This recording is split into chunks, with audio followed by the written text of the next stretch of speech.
You know, if you haven't been following the channel for too long, you probably don't know about the camera setup lore, but like I feel like I've gotten too used to this cuz this is insane. Like you can't I'm not going to show you what's going on here, but this is ridiculous. Hello everyone. My name is Rosie and welcome back to Rosie's Rapid Record Reviews. Yeah. Let's get right into this one. Lost my mind for some time, I confess my profession. Mental health neglected, travel back to the year 555 like retrospective with a second weapon. Today we are going to talk about Desired Timeless. Timeless is an album that released in 2018 and it is another future funk record. You already know, gotta rep the shirt.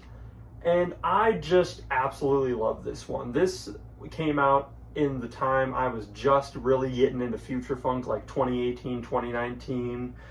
I heard a Mo Shop song and like a Leafy video or something, which is really sad that's how I found this shit. But you know, we're here now. We get good music, and this was the start of that. You might know the track Wake Up, which has 7 million plays. It's an absolute banger. But honestly, as much as I like Wake Up, I think it's a great, simple future funk cut. I feel like this whole album is just filled with high tier, no nonsense future funk.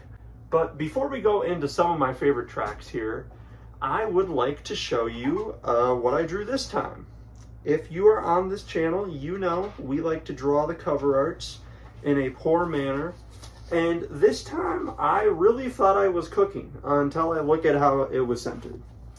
But, you know, we got this there. It actually looks pretty good on camera, in my opinion. I just really like using pink, and as you can tell, this one, I didn't really use any pencil. All this is just marker, so that's pretty cool. Yeah, for the card. Don't put me here pointing at nothing. That'd be really weird if I'm just sitting here pointing at nothing and they don't know what I'm talking about or who I'm talking to. So what's the deal? All right, you know, you got the deal done because, you know, we've been working on this for a couple weeks and I feel like we just need to get back to business. And if you look over here, you will see the actual cover art with anime eyes drawn by somebody who is not me. So they look like eyeballs. That's pretty fire. You know, other than Wake Up, song-wise, we start with Timeless and Sunshine City, which are both absolute bops. And I feel like Timeless, honestly, like, it's future funk, but it's kind of sneaky. It sounds like something that could be in, like, a racing game. Like, you put this on, you get to that drop, and tell me you don't see someone going, you know, 100 down a highway, going crazy to this shit. I especially appreciate this middle section with I Want You, Video Girl Yukiko, and Honey Bunny. Like, all three of these songs are probably my favorites on the album. There's one later that I like about as much as the last two, but I Want You, I'm gonna be real, this is the whole reason this video is being made. I love this song to death. I loved it back then. I love it even more now. There's something so simple yet just genius about this. It didn't need to be anything big. It's just the future funk sample we get with these really nice 80s, 70s type vocals, and it drops into a drop with a guitar. And if you don't know anything about future funk, I'm just gonna tell you right now, if you're a future funk producer and you put a guitar in there, you got me. That you already sold me. We won. And if I'm being really honest, this song is probably why I feel that way. The first time I ever heard that guitar coming in, just shredding over a future funk drop, I lost it. And it's just so satisfying to listen to. I can't even explain it. It makes you want to sit there and air guitar, jump up and down with the song. After that, we get Video Girl Yukiko, and fun fact, this song has made me cry. Multiple times. I don't know what it is. There's just something so comforting and nice about this track. It's a slower track. It's still future funk, but it's got these pretty vocals. I don't know what the sample is, but they're saying Yukio, Yukio, Yukio, and it's going up, and the melody is just, man.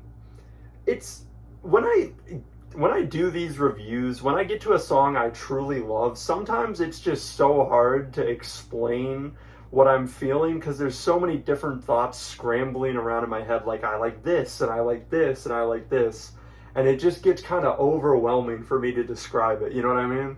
And that's honestly kind of the best praise I can give something. If something makes you so like emotional you can't even describe it, that's some good shit. Dreamland would be another favorite for me. I like how the percussion at a certain point kind of just sounds like Mr. Krabs walking around.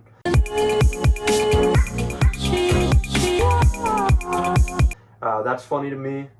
And in general, this song is, like the title implies, very dreamy, very sleepy.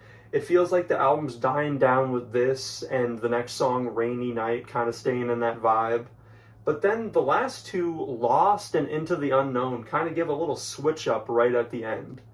Lost reminds me more so of something like Android 52 or Vantage would do. It's not as desired-like. I guess like later on when we get to like Best Buy or... No, not Best Buy, not the company. Whatever that fucking album's called. Best Before. There you go. That, it kind of sounds like that album, but this is a banger nonetheless. It feels very French house. I guess that's the way to put it. It feels very French house inspired more than future funk. And closing with Into the Unknown is just a great idea. I'm looking at the plays right here, and what the fuck is wrong with everybody? How is this the least I know it's the last song, but do you hear this? This is so hype. It's so exciting. The loud synths are just really hype to listen to. It feels more punchy and house than the rest, even though, you know, it's kind of the same BPM, but I think it's just the switch up in the drums plus those synths being a lot louder. But it's a really exciting way to end the album on. And in general, I think this album is pretty exciting still to this day. Even if you don't like future funk, there's enough variation between the sounds of these tracks that'll give you something to chew on, you know? Thank you for watching. Here's my favorite bits at the end. RRRR.